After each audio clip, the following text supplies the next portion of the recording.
Assalamualaikum warahmatullahi wabarakatuh. Selamat datang, jumpa lagi dengan saya, Binti Atifatur Rahman. Kali ini kita akan membahas mengenai materi perdagangan internasional yang ada di kelas 8, tema 4, subtema 2. Sebelum kita membahas mengenai perdagangan internasional, ada pertanyaan menarik nih. Kira-kira apa yang bisa kalian simpulkan dari melihat gambar ini? Mengapa perdagangan internasional itu harus terjadi? Serta bagaimanakah proses kegiatan ekspor dan impor? Nah, jawabannya ada di materi yang akan kita bahas. Jadi, setiap negara di dunia itu memiliki potensi sumber daya yang berbeda-beda. Contohnya ialah negara tetangga kita, yakni Malaysia. Negara Malaysia merupakan salah satu negara penghasil timah terbesar di Asia Tenggara. Negara ini dapat memproduksi 3,61 ribu ton timah. Namun, negara Malaysia masih memerlukan sumber daya alam yang lainnya, misalnya ialah karet. Sementara itu, negara kita, Indonesia, merupakan penyumbang 21% produksi karet alam dunia. Perbedaan potensi sumber daya alam yang dimiliki oleh Malaysia dan Indonesia menyebabkan terjadinya perdagangan internasional, di mana Malaysia memperdagangkan timah ke Indonesia, sementara Indonesia menjual karet ke Malaysia. Dari sini timbul pertanyaan lagi nih, apa sih perdagangan internasional itu?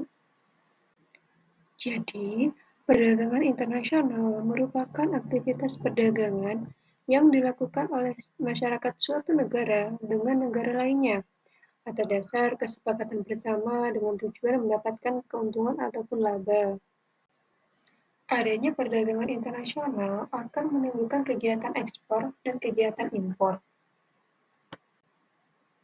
Kegiatan ekspor ialah kegiatan mengirim ataupun menjual barang dari dalam negeri ke luar negeri, di mana negara pelaku ekspor disebut sebagai eksportir. Sementara itu, kegiatan impor ialah kegiatan membeli barang dari luar negeri ke dalam negeri, dengan negara pelaku impor disebut sebagai importir. Dalam kegiatan ekspor dan impor, ada beberapa proses transaksinya, yakni ada pembayaran tunai, surat wesel bank atas tunjuk, commercial bill of exchange, letter of credit, dan juga ada pembukaan rekening, yang mana semua proses pembayarannya ini memakai alat pembayaran internasional yang dikenal dengan istilah devisa.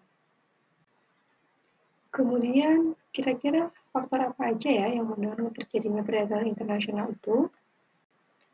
Yang pertama, ada perbedaan sumber daya alam yang dimiliki oleh setiap negara, yang biasanya dipengaruhi oleh luas daerah, letak geografis, serta iklim.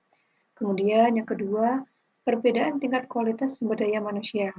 Suatu negara yang memiliki kualitas sumber daya manusia yang tinggi akan menghasilkan barang dan jasa dengan kualitas yang lebih baik pula. Kemudian yang ketiga, ada perbedaan iptek atau ilmu pengetahuan dan teknologi, di mana negara yang mampu menguasai iptek akan mampu memproduksi barang dan jasa yang lebih banyak, bermutu, dan efisien dibandingkan dengan negara yang tidak menguasainya.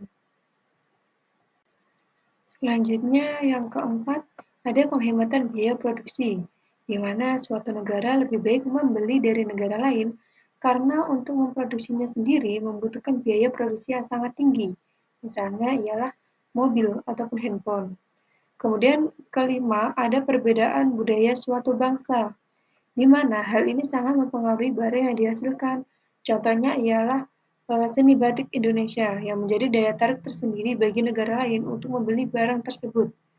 Yang keenam, ada pemenuhan kebutuhan nasional, di mana negara yang memproduksi barang belum tentu dapat memenuhi kebutuhan nasionalnya terhadap barang tersebut.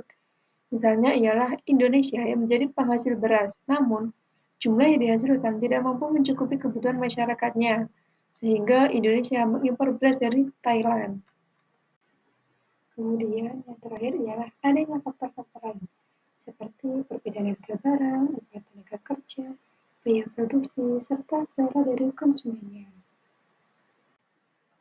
Oke, kita sudah selesai membahas mengenai materi perdagangan internasional. Selanjutnya, untuk mengukur pemahaman kalian terkait materi hari ini, silakan setiap individu untuk scan barcode yang sudah ditambahkan sebagai tugas individu di hari ini. Selanjutnya, silakan dikerjakan secara mandiri ya. Baik, pembahasan materi hari ini telah selesai. Terima kasih sudah menonton video ini. Sampai jumpa lagi di pembahasan materi selanjutnya ya. Have a nice day.